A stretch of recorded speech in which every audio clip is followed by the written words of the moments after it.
Good afternoon, everyone. Thank you for joining me for SURF's monthly investment report back webinar. My name is Eva Majorova and I look after investment consulting at Sygnia Asset Management.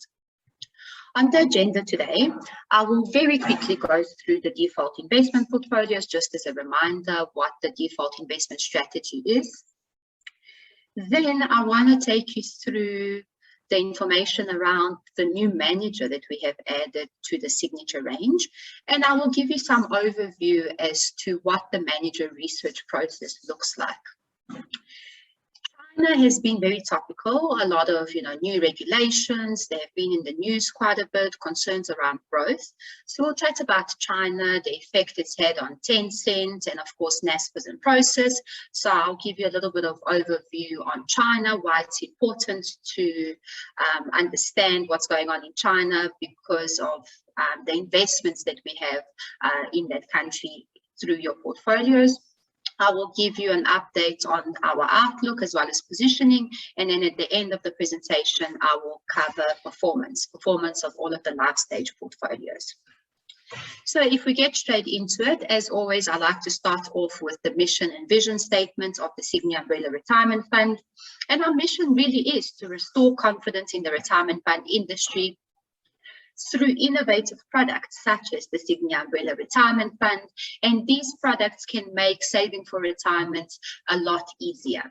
And our vision, our long-term vision at SURF is to enable life-changing and dignified retirement outcomes, and we want to build a more financially secure future for every single South African. Now, the default life stage models are chosen by the management committee. I will show you the three different options. But in addition to the defaults, there's also a number of member investment choice portfolios. So for any member that does not find the default suitable to them and their own personal circumstances, these members can then opt out, create their own investment portfolios through the choices that are made available. And there's no limitation on switching. You can switch at any time through the year. There's no charge to switching, and as I mentioned, no limitations as to how often you would like to switch. Of course, it's not advisable to switch very often. Retirement fund savings should be done for the long term, and it's good to choose a portfolio and stick to that portfolio for the long term. So just a reminder, I'm not going to spend too much time on this, but the default investment strategy is a life stage model, meaning that members will be invested into portfolios according to their ages. Younger members will be invested in the 70 portfolios that have about 70% allocation to equities. And from 6 years before retirement, we start transitioning those members from the more aggressive to the more conservative portfolios. And you can see at the top of the slide what the glide path looks like. Now, within this model, this life stage model, there's three different investment philosophy options. So the management committee of every participant in the umbrella fund will choose either the skeleton range, the signature range, or the synergy range as a default. The differences really are that the skeleton and signature range are managed on a specialist basis, the skeleton being totally passive, all index tracking, ETFs, all passive type of portfolios. The signature range has both passive and active, but also managed on a specialist approach. And then the synergy range is what we call a balanced approach. And the difference between specialist and balanced can easily be explained by looking at the diagrams that I have included in the slide. So the specialist approach for the skeleton and signature range is where Sygnia controls the asset allocation. So we decide upfront the split between equities, bonds, cash, offshore assets, all of the asset classes. Now, there's a lot of different indicators that we look at. We look at, where the world economy is to decide, how we should be positioned over the short term. That's our tactical asset allocation, and our strategic asset allocation is our long-term view of the split of assets. And I will show you the strategic asset allocation a little bit later on. But once we have decided the exact amount that should be in equities, the exact amount in bonds, and through the various asset classes, we then look for managers or strategies that are specialists in that asset class. So using equities as an example, say there's 48% that should be invested in equities.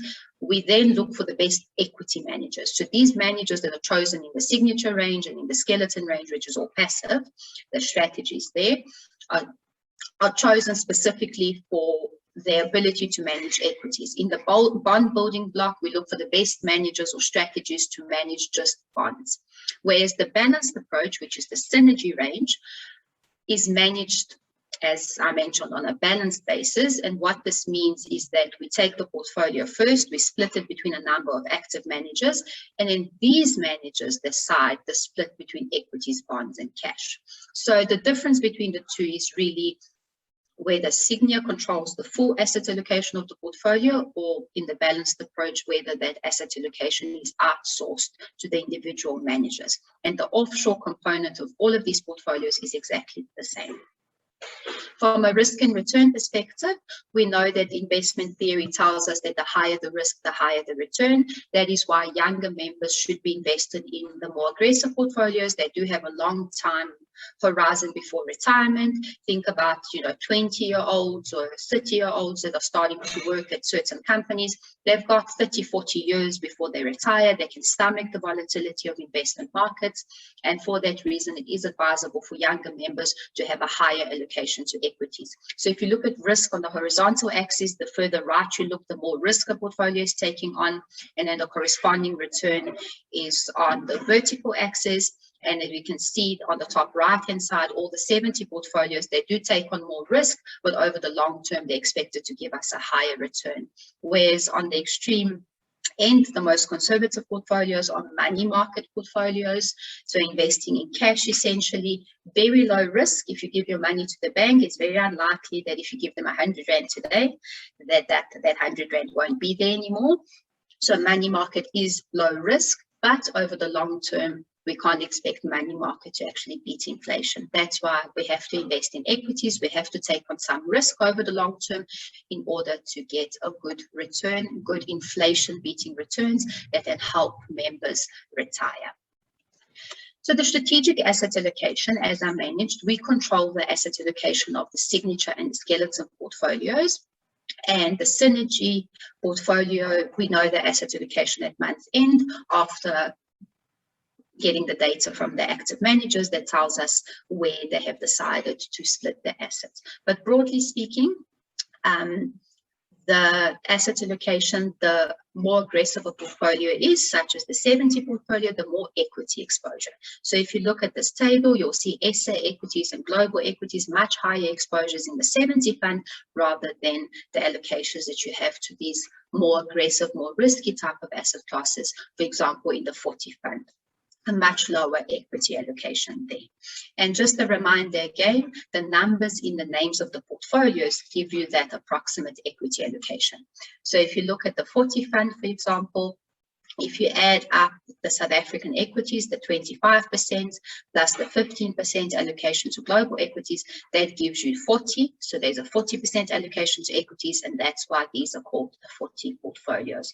Likewise, if you add them up in the 50, 60, and 70 fund, you'll come to 70% allocation to equities in the 70 fund.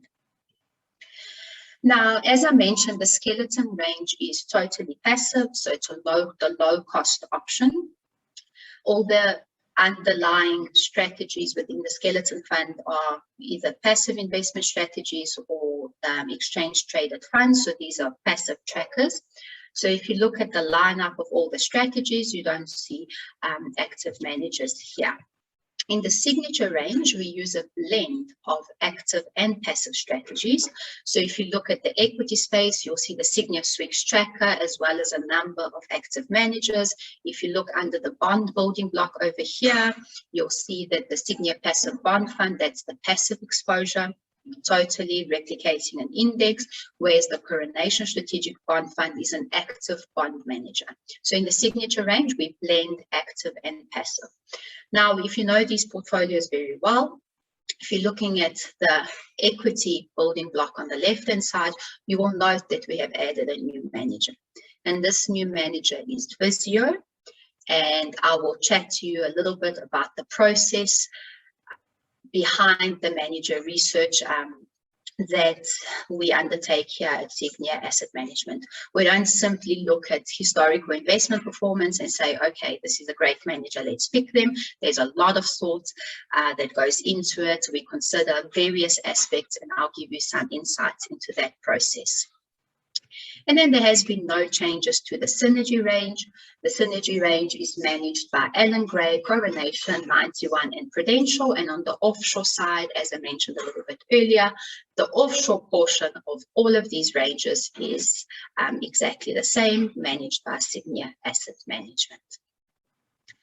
So let's chat about Visio and the manager research process. First of all, the investment team at Sygnia Asset Management is led by Ian Anderson and Carl Hewlett. Both of these individuals have many years of experience in the investment space, and they lead the investment team. But in all decision making, the full investment team does have input into the decision making. Everybody's opinions are heard, and there's a number of individuals that form part of the investment team, all with very good qualifications. They all have experience in investment, and overall, if you look at all of the individuals, there's more than 130 years combined investment experience if you consider everybody. And the way that we have organized ourselves is that there are different individuals that are responsible for different types of strategies. So for example, our core managers in the equity space, Carl, Ian, and a gentleman called Vessel are responsible for those managers and for the main research around those areas. Whereas fixed income, totally different asset class, we've got a lady by the name of Tanya that's responsible for fixed income. But when it comes to decision making, the full team does have input into the process. So there's different individuals that are responsible for different asset classes, different types of strategies. So they may be responsible for the research, for gathering a lot of the data, for doing a lot of the analysis, but then it does get presented to everybody.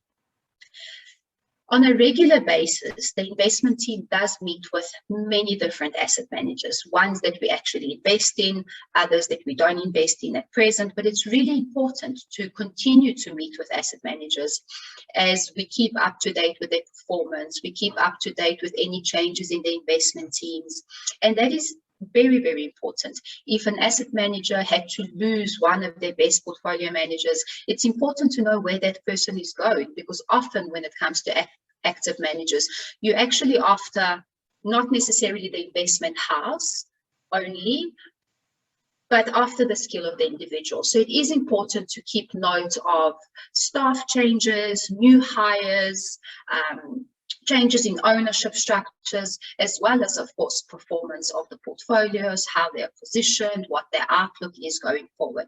So on a regular basis, we meet with a lot of local and global managers within all of the asset classes. And the way that we select managers, firstly, we identify some broad themes, and these themes are identified through time.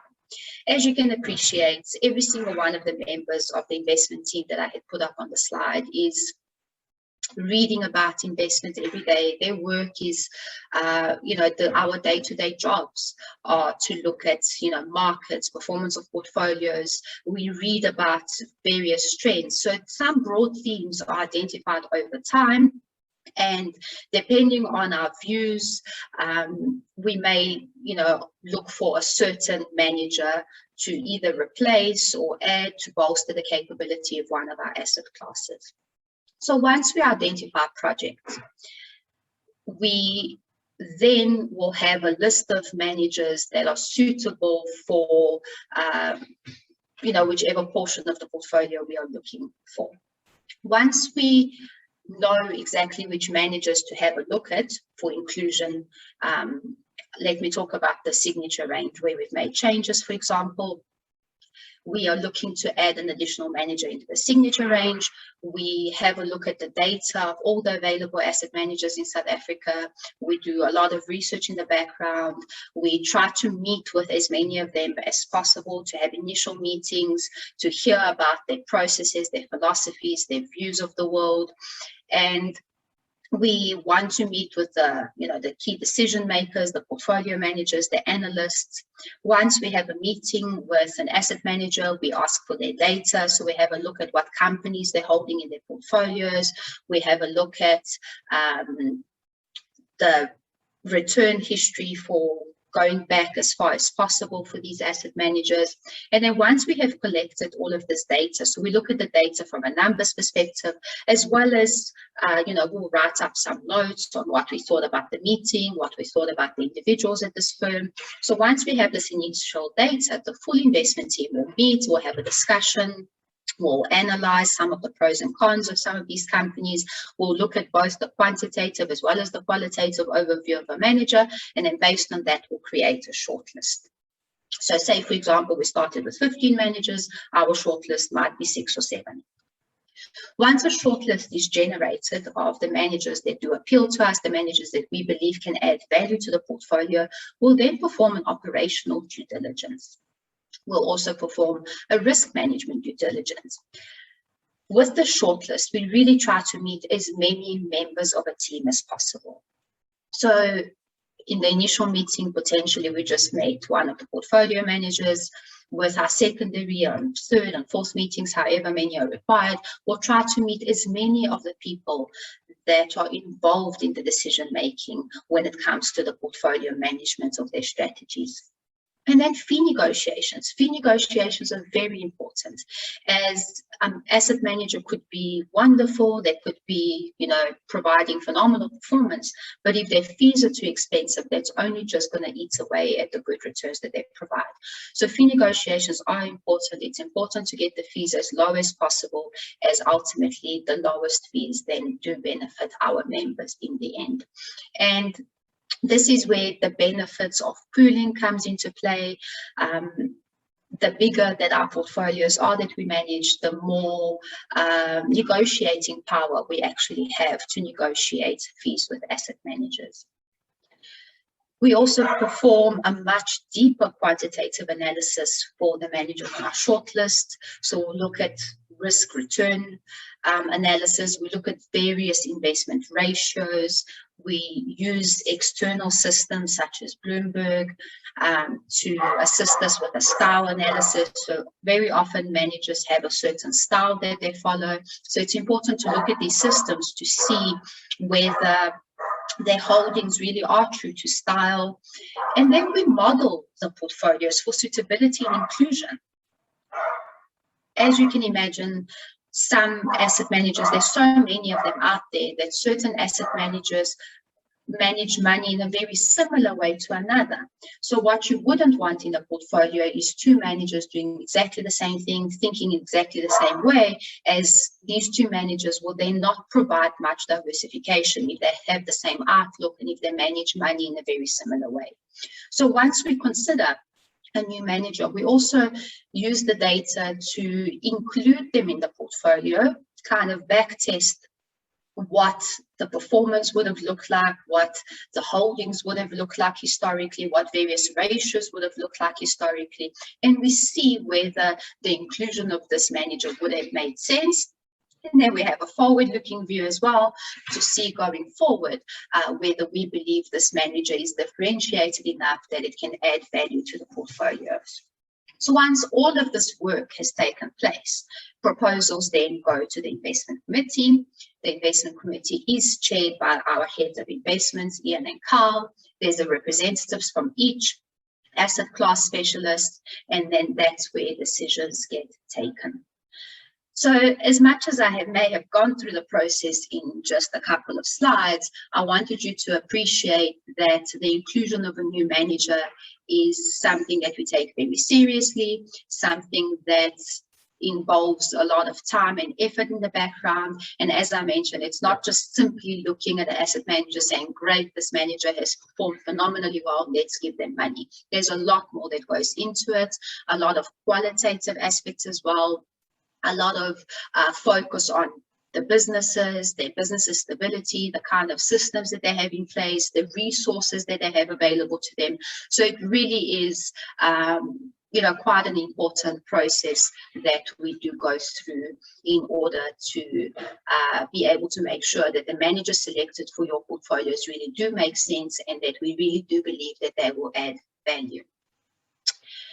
So just to give you some more insights into some of the quantitative analysis that we do, is As I mentioned, we look at risk return ratios for a lot of the managers. So if you look at this chart, it's a risk and return scatter plot, again with risk on the horizontal axis and return on the vertical axis. And we see where each manager plots. We also blend managers. So we may say, okay, Visio is a new manager, but they're actually not going to be managing equity in the portfolio on their own. They will actually be blended with the likes of 91 and Coronation. So how does the blended performance, behave from a risk and return perspective? Where does the blended performance, plot on this risk return scatter plot? And you will see on this chart, we have a number of managers, some are lower risk, some are higher risk. And these are taken from, slides that we have just taken out the names. But these are, actual numbers that we did consider as part of our research process. And then you can see some active managers might be a lot more aggressive from a risk perspective, much further to the right, providing high returns. But when you blend them with potentially a lower risk manager, the risk of the overall building block reduces, but still provides a, high enough return. So these are the kind of things that we do look at when we are selecting asset managers. So after having undergone this whole process, many meetings with a number of managers, a number of meetings with Visio, fee negotiations with them, a deep analysis into the quantitative and qualitative aspects, we then came to the decision that we believe that Visio will add value to the portfolio, and we now have included them in the signature range. So to tell you a little bit about Visio, who are Visio? Well, it is a level 1 PE company, and the CEO of the business is Patrice Moyal. Now, Patrice is very passionate about investments. The full team was very impressed with the kind of business that he runs, with the individuals that he hires, and with his own experience in investment markets for many years. Something else that was impressive about Visio is that they have an extensive ESG scoring process, and ESG, which is the focus on environmental, social, and governance issues, has become increasingly important for investment portfolios, especially in the retirement fund context. And ESG is not only important from a tick box approach to say, okay, these companies that we invest in are good ESG companies. It's not just about that, but it's also very important from a risk management perspective. As you can appreciate, companies that are meeting the requirements of ESG, so companies that are doing good for the environment, they're doing good on a social aspect, and from a governance perspective, if they also tick all the boxes from a governance perspective, then you can have more confidence in that company going forward. Whereas on the flip side, if you have companies where their governance seems a little bit questionable, or there may be big polluters that are going to face a lot of headwinds due to their environmental practices, these companies may be profitable, but because of their business, and as I mentioned, if they happen to be big polluters, or if their government is not really up to scratch, this really does cause a risk. You'll automatically are probably thinking Steinhoff and all those governance stories around Steinhoff from a couple of years ago. So ESG, very important from a risk management perspective. Visio also has a fairly large team. They have 18 investment professionals that are all focused on the portfolios that they manage. And that's important because the more analysts you have and the more experienced these analysts are, the more coverage you have. So this gives us confidence that between these individuals, there's enough of them, there's enough skills that they can cover, the various sectors and the various companies available for them to invest in. And the company is also growing. Just recently, they've had 7 new hires. I mentioned that we analyze a lot of data. When we analyze that data relative to similar managers that we also considered for the signature range, Visio really did protect in downturns. So they had the lowest standard deviation, the lowest downside deviation, and the lowest average negative return. So when markets, as you know, markets go up and down, essentially, to put it, simply, they really protected more on the downside, so they were less negative than other managers. What's also important is the correlation to your general indices. And the reason why this is important is because there would be no need to hire an active manager if their portfolio simply looks like the benchmark. You hire asset managers or active managers for their skills, for their ability to add outperformance to the portfolio, for their ability to provide diversification to portfolios. So you wouldn't want an asset manager that has a portfolio of companies that's very similar to the index, because in that case, you may as well just invest in the index. So looking at the correlation between Visio and the capped Swix, which is their own benchmark, they had the lowest correlation and the highest active share, meaning that they had the most different holdings relative to the capped Swix when compared to other asset managers that we had a look at. So the most different holdings to other mandates that we looked at. And we also found that when we modeled it together with the current managers in the signature range, that it does blend well with your existing managers. And we do believe that the addition of Visio into the building block does make sense, and that we believe that they will add value to the portfolio over the long term. Next to discuss for today's webinar is China. Now, let's take a step back and discuss why China is important and why we're even talking about China. Well, there's two reasons.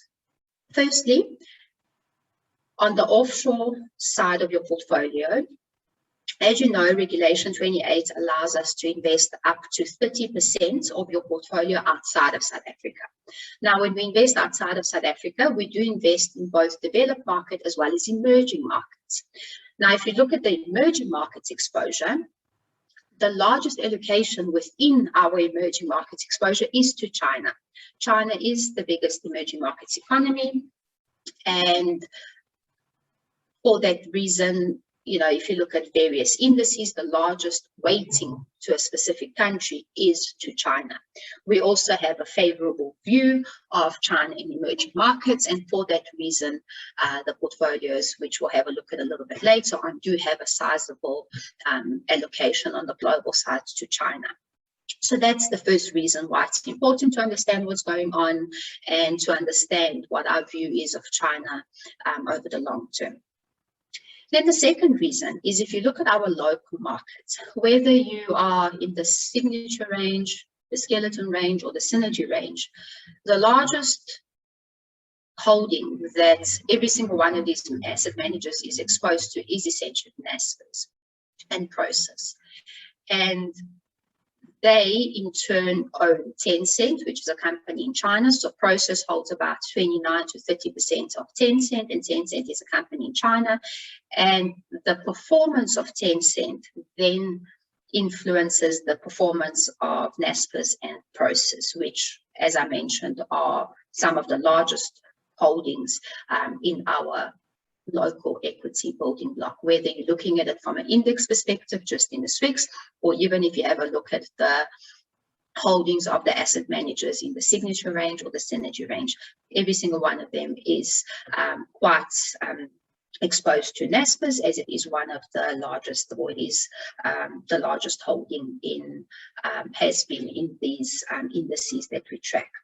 So this is the reason why I wanted to talk a little bit about China today, as it does affect both the local equity as well as the global equity portion of your portfolios. So China's main goal, as we saw in the previous slide, is to have common prosperity for their people. So despite the fact that the economy has been weakening, and it weakened even further again in August, over the long term, we remain positive. And if you think about this goal that they have of common prosperity, they're really wanting to increase their middle class population, increase the prosperity of their people. And this is really important over the long term, as the increase of the middle class is really what drives GDP growth going forward.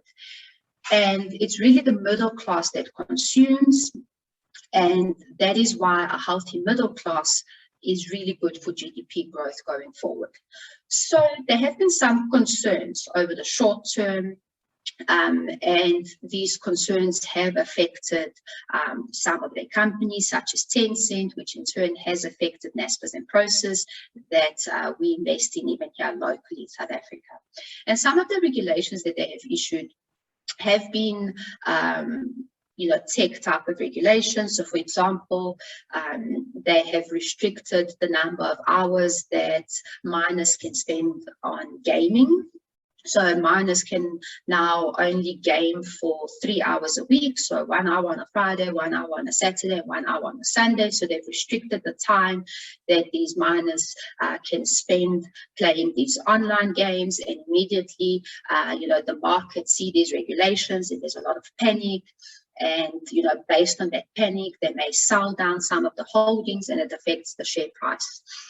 Now, those are serious regulations, but if you look at Tencent in specific, only about 5% of their total revenue from gaming actually comes from minors. So there's a lot of adults that are gaming that are not necessarily affected by these regulations.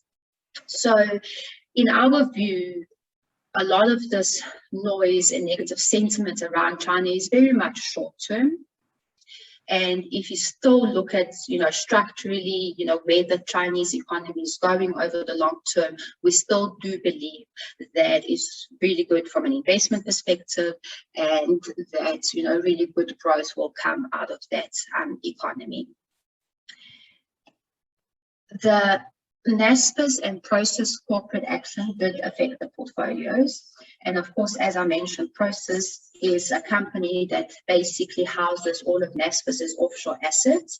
And within that company, Prosus does own almost 30% of Tencent. So the Tencent valuation and how Tencent behaves, and whenever there's, regulatory news around tech companies in China, it does affect Tencent, which in turn does affect Naspers and Prosus.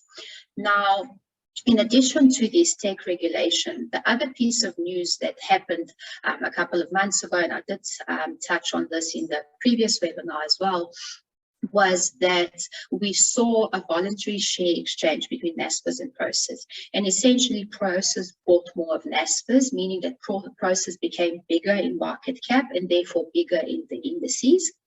And what I have on the left-hand side is just a table that summarizes what the effect of these changes on the various, on the two local indices. So the SWIX is the shareholder weighted index, and the SWIX is the index that we track in your portfolios. The capped SWIX is the same as the SWIX, but the maximum amount that a single holding could be weighted at used to be 10%. So if Naspers was, let's say, 20% of the SWIX, in the capped SWIX, they would be capped at 10%. They could not be larger than that cap. So if we have a look at when this corporate action took place, which was in August, on the 17th of August, in the SWIX, Naspers was about 16.5%, whereas Prosus only 1.3%, and in total, they were just short of 18% exposure. So just about 18% was exposed to both Naspers and Prosus collectively. In the capped SWIX, however, as I mentioned, holdings were capped at 10% maximum. So Naspers was only 8%, Prosus was only 1.4%, so just short of 10%. If you were investing in the capped SWIX, you would have been exposed to just short of 10% to these groups altogether. Then, as I mentioned, Prosus became bigger as they bought shares of Naspers. So Prosus became bigger and Naspers became smaller from a market cap's perspective. So the very next day after this corporate action, Naspers was now 8.8, Prosus was 10.9, and collectively they were 19.7%. In the capped SWIX, Naspers became 4.3, Prosus 6.1, and collectively they were just over 10%. Now the JSE came forward to say they're no longer going to cap the holdings in the capped SWIX at 10%. They were considering capping Naspers and Prosus together collectively at 10%. Not long after issuing that announcement, they said, no, wait, they're actually going to cap them at 6% each. And we can expect a further announcement in December. So for now, in the capped SWIX, they are capped at 6% each. So as at the end of September, In the SWIX, which is the index that we track in your portfolios, there's just short of 16% exposure to this group collectively, whereas in the capped SWIX, just short of 12%.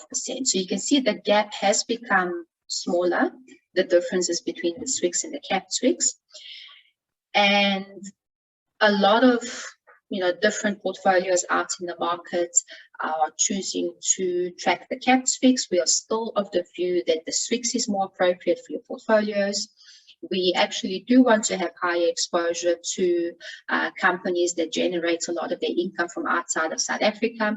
As you can appreciate, we're already limited with this 30% that we can invest offshore. So if you can invest in South African companies that do generate a lot of their income from outside of South Africa, we call those rand hedge stocks, it does indirectly increase your offshore exposure.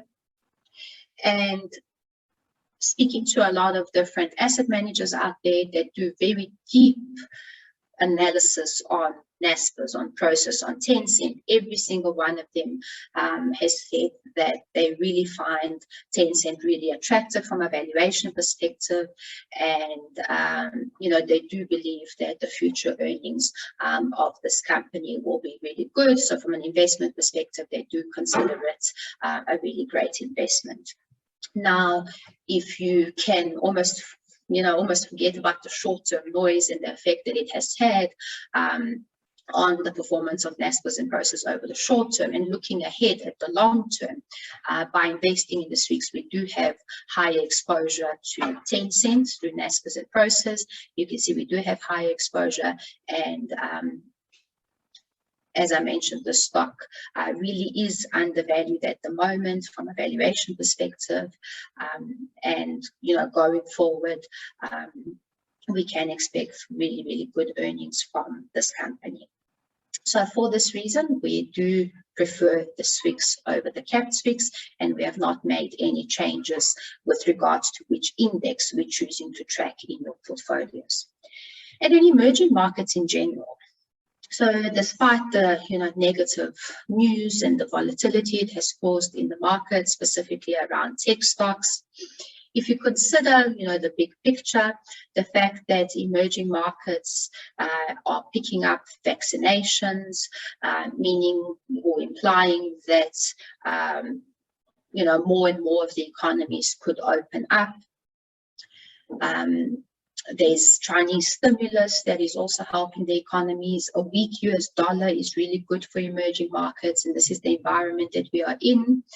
And of course, valuations. Now, because of the regulations and because of the panic that it had caused in the markets, through July through August, these companies are now even more undervalued than what they previously were. So from an investment perspective, it really is, a good time to top up emerging markets exposure. And that's exactly what we did in the portfolios. We used the opportunity when that's, the short-term volatility had affected these stocks, China in particular, and we actually used this valuation as, or these low valuation as an opportunity to top up our emerging markets exposure. So overall, we're still very, very positive on emerging markets. We do believe that, a lot of growth will come from these economies going forward. And despite the short term, we still, really do believe in this exposure that the portfolios have on the offshore side to emerging markets over the long term. And over looking at the slide, and it's the signature range and the skeleton range, specifically on the offshore side, and the synergy range looks exactly the same. But the difference is on the local side would be really that in the signature range, you've got this mix between the Sygnia SWIX tracker as well as your active managers, including video, whereas in the skeleton range, you simply have the SWIX tracker for your local equity exposure. And looking on the global side, you'll note that there's quite a lot of strategies that we have in your portfolios on the offshore side, but this is really where you can see your exposure to emerging markets. So you'll notice if you look at where my mouse is at the moment that you do have quite a bit of emerging markets exposure. So you've got the broad index of emerging markets that includes many, many countries. Then you've got China itself. We've got the Emerging Markets 50 ETF that's also largely exposed to China and the Asian economies, as well as a lot of the other themes that we want to invest in on the global side. Themes such as health, we see the Health Innovation Fund, themes such as tech through the Fourth Industrial Revolution Fund. So there's a lot of thought into the kind of exposures that we want to have on the offshore side of the portfolios. And I specifically wanted to highlight the exposure to emerging markets, as this is what we have been focusing on in today's webinar. And then lastly, now that I've covered the new manager, the inclusion of Visio, as well as our outlook of China and what the impact is in the portfolios, let's have a look now at investment performance. So looking at the market's performance to the end of September, there's a few things that I want to highlight over the 1 year. Now, the 1 year in a retirement fund context is considered short term. As I mentioned earlier, a lot of young members can be expected to be in these portfolios for 20, 30, 40 years. So 1 year really is the short term in a retirement fund context. But nevertheless, when we look at the surveys, the Alexander Forbes surveys, that we use to compare performance against peers, the shortest period there is 1 year. And in order to make sense of some of the performance figures, there's a couple of numbers that I want to highlight on this slide. Firstly, I mentioned that we're choosing to track the SWIX. So the SWIX has underperformed the capped SWIX. Sorry, my mouse is moving around all over the show. So the SWIX index over the 1 year has returned 22.9%, whereas the capped SWIX has given us 30.3%. Now, managers that have chosen to track the capped SWIX have done better over the shorter term than our portfolio that's tracking the SWIX. And this really comes down to the exposure to Naspers and Prosus. Now, just to take you back to what I just discussed, regulations in China against tech companies, limiting hours of gaming, limiting certain, advertising in the education sector, for example, they have affected Tencent, which in turn has affected Naspers and Prosus. And the higher your allocation to Naspers and Prosus, when these companies didn't do so well over that short period, that's really the effect on the portfolio. So the SWIX, as we saw in my table earlier, does have a higher allocation to Naspers and Prosus, and because those companies did, more poorly over the short term due to this, news flow of the regulations, they were hurt a little bit more over this 1 year. But looking at it over the long term, if you look at 10 years, for example, we can see that the SWIX has outperformed the capped SWIX. And for the reasons that I mentioned earlier, despite the shorter term underperformance, we still have the view that the SWIX is more beneficial for your portfolios. So that's the first thing to highlight. The second thing to highlight is property. So SA listed property returned 54.4% for the 1 year to end of September. But if you look at the 3-year and the 5-year numbers, you still see negative returns. Now, we have been avoiding property in the portfolio, so it has served us well over the longer term. But this shorter term bounce that we have seen in property really coming off a low base in 2020, because we don't have any property exposure in the portfolio. Over the 1 year, we haven't had this, the addition of this 54.4% return. Had we had property in the portfolio, that would have added to performance, but would have detracted over the long term. As you can see, it's still a negative returning asset class. So relative to competitors that have had property over the 1 year, they would have most likely outperformed our portfolios, but over the long term, we are outperforming them because we haven't held property. Then bonds versus cash over the 1 year. The bond, the JSE All Bond Composite, giving us 12.5%, and cash giving us just short of 4%. Last year, we rotated quite a bit out of cash into bonds. And it really has worked out nicely for the portfolios, as you're getting, 9% more out of bonds than you are out of cash. And then global assets. So as I mentioned, we do maximize in the 70 portfolios the exposure to global assets. So we're fully utilizing that 30% that we can invest offshore. However, when the rand strengthens against the US dollar, as it has over the 1 year, so the rand has strengthened by almost 10% over this 1 year to end of September, that does impact global assets negatively. So as much as these are positive numbers, they're still double-digit returns for most of these global indices. They are still lower than the local market. And this is not to say that global markets actually underperform local markets, but in rand terms, when you're converting your US dollar return to a rand return, if the rand has strengthened over that period, then it does impact your rand return negatively. The opposite is also true. So if the rand had weakened, then the return would have been higher in rand terms. So this is just looking at markets. Now let's have a look at the performance of your portfolios. I'm not even going to focus too much on the shorter term, but September was a very, very negative month. So you can see that, just for the month of September, we do see some slight, small negative returns of the portfolios. But focusing on the 1 year, to kind of tie up to the market returns that I showed you on the previous slide, we can see that the 70 portfolios where the bulk of members would be invested, the members that are following the life stage model, we can see that the Signature range gave us 19.6%, the Skeleton range 17.9%, and the Synergy range 23.6%. All of these portfolios are ahead of the strategic benchmark that has been set for the Signature and Skeleton portfolios, which is at 15.6. So all ahead of benchmark, and you can have a look at the 60, 50, and 40 portfolios. Nice, good double-digit returns for all of these portfolios. So this is looking at the performance just on its own, but let's have a look at how it compares to peers. So firstly, on a peer comparison, it's always interesting to have a look at the long-term cumulative performance.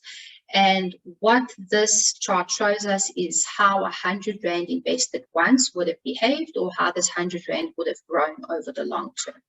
And we can see that this 100 Rand definitely has grown from 2012 to now, almost the end of 2021. But it hasn't grown without volatility. There's a lot of ups and downs along the way, which is what we expect when we're investing in equity markets. And out of all three lines, the highest performing one over this period has been the Signature range. The black line is the Global Large Manager Watch median, which is the median performance of the managers listed at the bottom. Now, it's well accepted in the retirement fund industry that if your portfolio can outperform this Global Large Manager Watch median, then your portfolio has done very well. As you can see, the managers listed at the bottom are all really good managers. They've been around for many, many years. They've got a lot of experience in managing retirement fund money, and it is for that reason that if you can outperform this median performance, then you've done better than the average active manager. So we can see that all three of the ranges, so the Signature, Synergy, and Skeleton, are comfortably above the black line. And each one of the gray lines represents one of the managers listed at the bottom. So looking at the surveys are prepared in such a way that we are comparing like-for-like portfolios. So what we're looking at right now is the low equity multi-manager survey. So each one of these portfolios is low equity in nature, and this is where the 40 portfolios fit in. So all of these portfolios that we're comparing against would have roughly about 40% allocation to equities. So over the 1 year, we can see that the Synergy and Signature 40 fund are somewhere in the middle of the performance ranking tables, and the Skeleton is right down at the bottom. Now, if we understand where this relative underperformance against some of our competitors comes from, then that helps to kind of interpret the performance. Now, if you think back to the market performance slide that I showed you, it's the capped SWIX versus the SWIX. That was a big difference in performance over the 1 year, as well as we saw that property was one of the best returning asset classes. Now, bearing in mind that we don't have exposure to any direct exposure to property in your Signature and Skeleton 40 portfolios, by not having property over the short term, we have arguably missed out on the shorter term return, but it has helped the portfolios over the long term. Looking at it over a 2-year basis, that's a little bit of a longer time period. It almost extends that COVID shock and the big volatility that we saw in the markets. So over a 2-year period, we can see that the Signature range is on top of the ranking tables, with the Skeleton 40 fund not far behind, only 0.4% behind. Over 3 years, again, the Signature range has been top performing. Over 5, 7 and 10 years, the Signature 40 fund has been the best performing portfolio. And it's more important to look at the longer term performance numbers, especially in a retirement fund context, as you really want that good consistency of performance over the long term in order to have these good inflation beating returns. The 50 fund falls into the low to medium equity category. And again, all of these portfolios will have roughly about 50% allocated to equities. Again, over the 1 year, the SWIX versus capped SWIX and the property exposure relative to peers, we are slightly underperforming, closer to the bottom of the ranking tables, but looking at an extended period of 2 years or 3 years, performance much better. And especially over the 7 and 10 years, we can see that the Signature fund has been the best performing against peers over the long term. Similar picture for the 60 fund. Further down the bottom of the ranking tables over the 1 year, but 2, 3, 5, 7 and 10 years, the Sygnia portfolios at the top of the ranking tables. And probably the most important portfolios are the 70 portfolios, where members are expected to be invested in for the majority of their working lives. Over the 1 year, we can see that out of the 3 ranges, the Synergy 70 has been the best performing, 23.6%, sitting kind of in the middle to top kind of half of the ranking tables. Over 2 years, the Synergy range at 13.7, with the Signature and Skeleton a little bit further behind. But on an absolute basis, the differences in percentages are smaller. So the best performing at 14.9, whereas the Skeleton and Signature are less than 2% behind over here, and just more than 2% behind with the Skeleton range. Over the longer term, specifically more important in this portfolio, as I mentioned, that members will be actually invested in for the long term. We can see, the extended periods of 5, 7, and 10 years, performance looking very, very good against peers, especially over the 7 and 10 years. So the way to interpret the 10-year number, for example, had you invested in the Signature 70 fund for the last 10 years, your return would have been 12.8 per year for the last 10 years. So any return longer than a year has been annualized, and that's the way to interpret an annualized return. So over the long term, best performing portfolio. And then always interesting to compare against the single managers as well. So not necessarily a fair comparison. As you know, in the Synergy fund, there's a number of active managers. In the Signature range, we've included a number of active managers, but nevertheless interesting to have a look at how these very well diversified multi-managed portfolios stack up against the single managers. And we can see over the 1 year, a lot of active managers outperforming, but your portfolios are still outperforming a lot of the single managers, such as Sanlam, for example. Over 2 years, it's only really Coronation that is outperforming from an absolute return perspective relative to the Synergy and Signature range. Ford at 12.3, Skeleton at 12.2. On a net fee basis, Skeleton would actually be outperforming. And you can see over 2 years, your portfolios have outperformed many of the single managers. Over 3 years, again, just Coronation that's beating the 3 life stage portfolios, and these portfolios are outperforming every single one of these other active managers. And over the long term, especially over the 10 years, interestingly enough, none of these asset managers have managed to outperform the Signature fund. These are also grosser fees.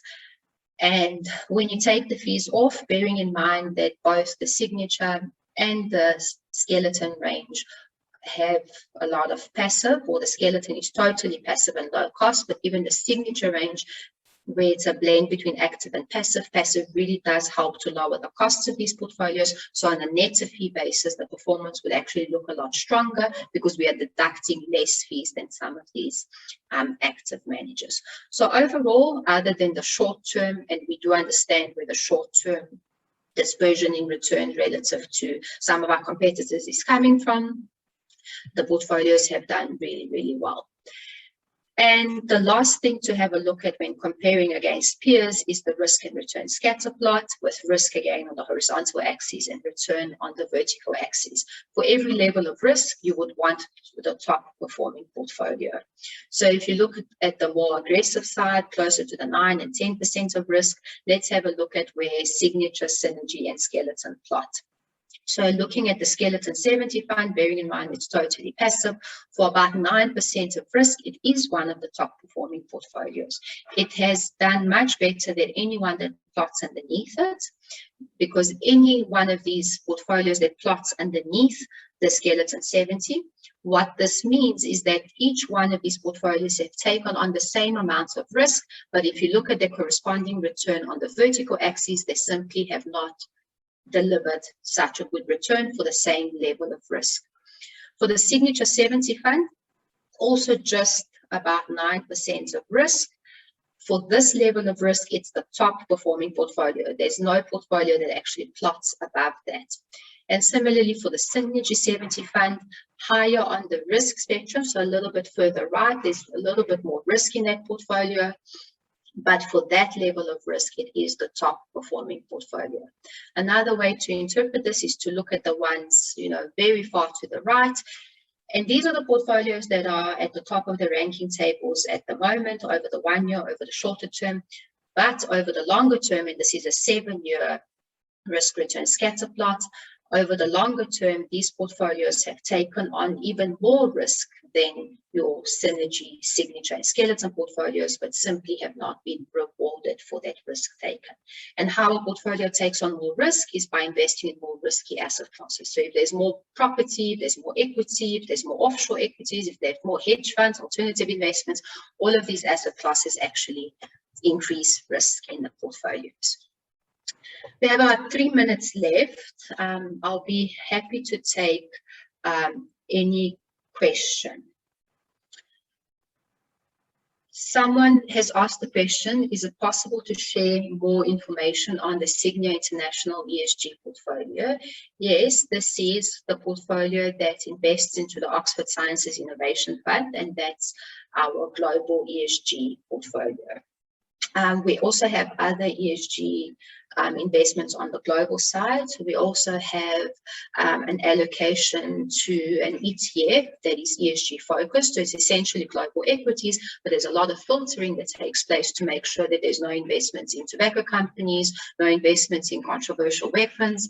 And from that perspective, all of the companies that are included in that index do tick the boxes in terms of ESG, and that's the S&P Global 1200 ESG ETF. So those are the ESG exposures that we have on the global side. I don't see any other questions, but if you do want to get in touch, please feel free to get in touch with me after this webinar if you have any questions or if you want any clarity on anything. I hope that today's presentation has given you some good insight into the manager research process and everything it involves before we actually make the decision to include a new manager in one of your portfolios. I hope that despite some of the negative news that we've been reading about on the news surrounding China and the tech regulations, over the long term, we still consider it, a really good investment destination. And thank you very much. Thank you for listening to me this afternoon, and please join us for next month's webinar. Thank you.